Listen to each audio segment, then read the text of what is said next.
بسم اللہ الرحمن الرحیم۔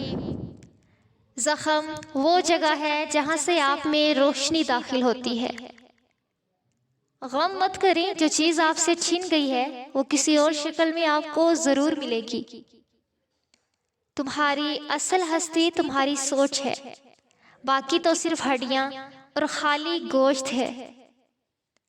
اکیلا رہنا بری صحبت میں رہنے سے بہتر ہے۔ تمہاری غلطیاں بھی تمہیں سچائی تک لے جا سکتی ہیں۔ اپنی آواز کی بجائے اپنے دلائل کو بلند کیجیے۔ پھول بادل کے گرجنے سے نہیں، برسنے سے اگتے ہیں۔ تھوڑی دیر کے لیے قبرستان جا اور خاموشی سے بیٹھ، اور ان بولنے والوں کی خاموشی کو دیکھ۔ اپنی روح کو تلاش کرو، اپنے دل کو صرف ان ہڈیوں میں نہ رکھو۔ ماں باپ کے ساتھ آپ کا سلوک ایسی کہانی ہے جو لکھتے آپ ہیں، لیکن آپ کی اولاد آپ کو پڑھ کے سناتی ہے۔ درویشوں کے علاوہ دنیا کے باقی لوگ بچوں کی مانند ہیں جو دنیا کے کھیل میں مگن ہیں۔ اس دنیا میں بہاروں کی کوئی حد نہیں سوائے تمہارے سوچ کے۔ دنیا کو دھوکے کا گھر اس لیے کہا جاتا ہے کہ یہاں پر حقیقتیں الٹی نظر آتی ہیں۔ طلب سچی ہو تو خدا کی مدد پہنچ جایا کرتی ہے۔ ہوس زر لذت وجود چھوڑ دی جائے تو زندگی بہت آسان ہو جاتی ہے۔ اگر تمہیں ارد گرد اندھیرا نظر آ رہا ہے تو ایک بار دوبارہ غور سے دیکھو، ہو سکتا ہے تم خود ہی روشنی ہو۔ وسوسے کی روئی کان سے نکال تاکہ تیرے کانوں میں آسمانی آوازیں آنے لگیں۔ انسان کی راحت اس کی زبان کی حفاظت میں ہے۔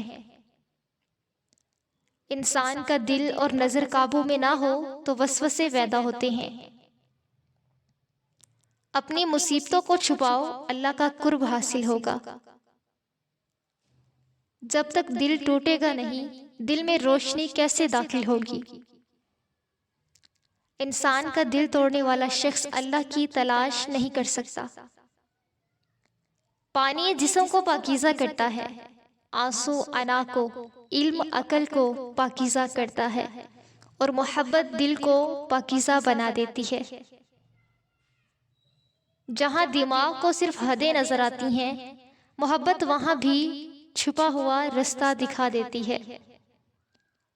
جس گھر میں بڑوں سے مشورے نہیں لیے جاتے، وہاں بعد میں وکیلوں سے مشورے لیے جاتے ہیں۔ ٹوٹا ہوا دل خدا کی توجہ کھینچتا ہے۔ خوش نصیب ہے وہ روح جو خدا کے لیے روتی ہے۔ یہ جان لو کہ ڈر ہوتا ہی نہیں، یہ تو بس تمہاری سوچ میں کہیں ہوتا ہے۔ خطرہ ایک حقیقت ہے لیکن ڈر ایک خیال۔ الفاظ صرف بہانہ ہے، یہ اندرونی بندھن ہے جو ایک شخص کو دوسرے کی طرف کھینچتا ہے، الفاظ نہیں۔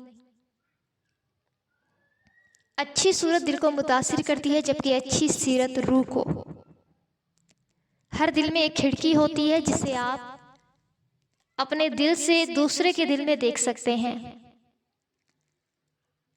تم اس دنیا میں رہتے نہیں ہو، بلکہ تم یہاں سے گزر رہے ہو۔ تلخ حقیقت، موت ایک تلخ حقیقت ہے، اسے میٹھی حقیقت بنانے میں مصروف رہو۔ چہرے کا رنگ دل کی حالت کی علامت ہے۔ یہ بات معنی نہیں رکھتی کہ آپ کتنی زبانیں سمجھ سکتے ہو، صرف دل کو سمجھنا ہی آپ کو اہم بناتا ہے۔